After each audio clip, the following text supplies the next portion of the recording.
কংগ্ৰেছৰ মেনিফেষ্টোত দুটামান অতি সাংঘাতিক কথা লিপিবদ্ধ কৰা হৈছে।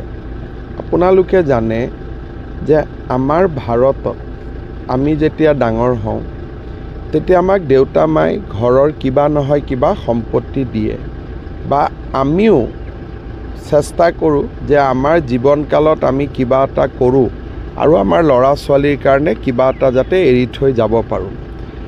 কংগ্ৰেছে কৈছে যে মোৰ দেউতাই যদি ল'ৰা ছোৱালীক কিবা মোক উপহাৰ দিয়ে, মাটি দিয়ে, সোণ দিয়ে, গাড়ী দিয়ে, তেতিয়াহ'লে সেই সম্পত্তিৰ মূল্যৰ 50% কৰ দিব লাগিব।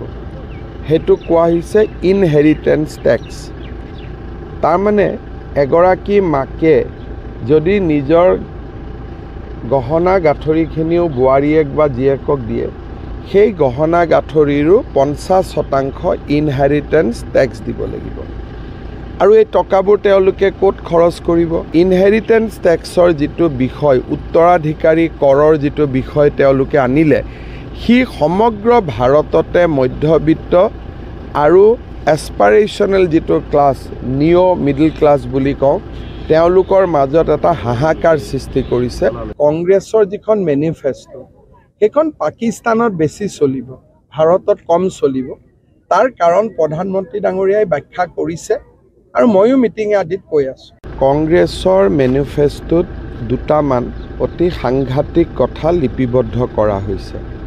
আপোনালোকে জানে যে আমাৰ ভাৰতত আমি যেতিয়া ডাঙৰ হওঁ তেতিয়া আমাক দেউতা মাই ঘৰৰ কিবা নহয় কিবা সম্পত্তি দিয়ে বা আমিও চেষ্টা কৰোঁ যে আমাৰ জীৱনকালত আমি কিবা এটা কৰোঁ আৰু আমাৰ ল'ৰা ছোৱালীৰ কাৰণে কিবা এটা যাতে এৰি থৈ যাব পাৰোঁ।